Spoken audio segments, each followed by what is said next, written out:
Chapter 8, The Pulpit.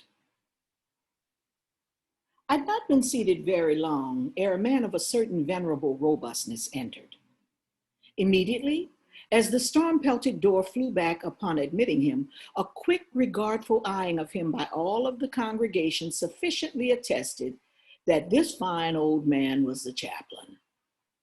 Yes, it was the famous Father Mapple, so called by the whalemen, among whom he was a very great favorite. He had been a sailor and a harpooner in his youth, but for many years past had dedicated his life to the ministry. At the time I now write of, Father Mapple was in the hearty winter of a healthy old age. That sort of old age which seems merging into a second flowering youth. For among all the fissures of his wrinkles, there shone certain mild gleams of a newly developing bloom. The spring verdure peeping forth even beneath February's snow. No one, having previously heard his story, could for the first time behold Father Mapple without the utmost interest, because there were certain engrafted clerical peculiarities about him, imputable to that adventurous maritime life he had led.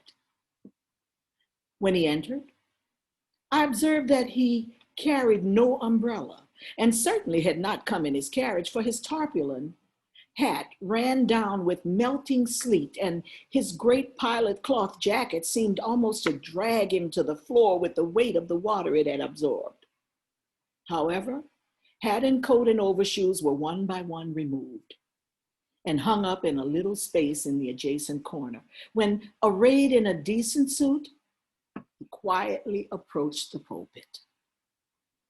Now, like most old-fashioned pulpits, it was a very lofty one, and since a regular stairs to such height would, by its long angle with the floor, seriously contract the already small area of the chapel, the architect, it seemed, had acted upon the hint of Father Mapple and finished the pulpit without stairs, substituting a perpendicular side ladder, like those used in mounting a ship from a boat at sea.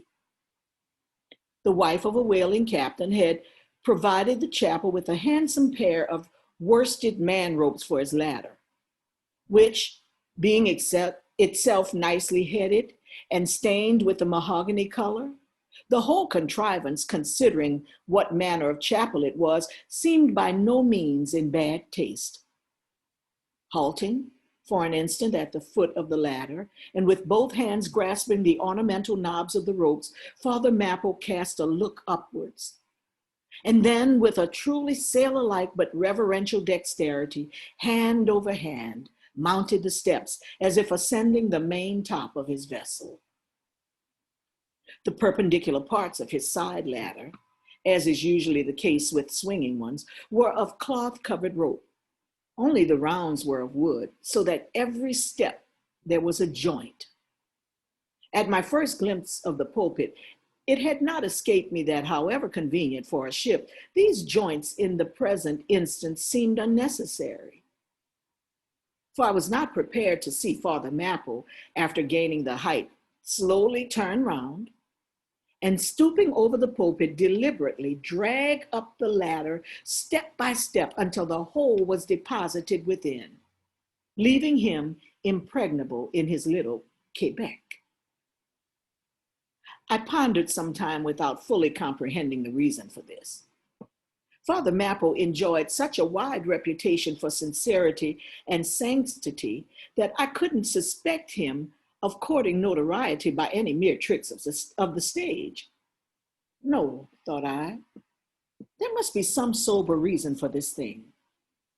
Furthermore, it must symbolize something unseen.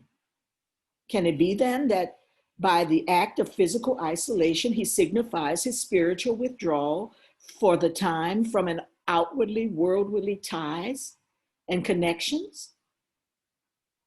Yes, for replenished with the meat and wine of the world to the faithful man of God, this pulpit, I see, is a self-containing stronghold, a lofty Ehrenbrechtstein with a perennial well of water within the walls.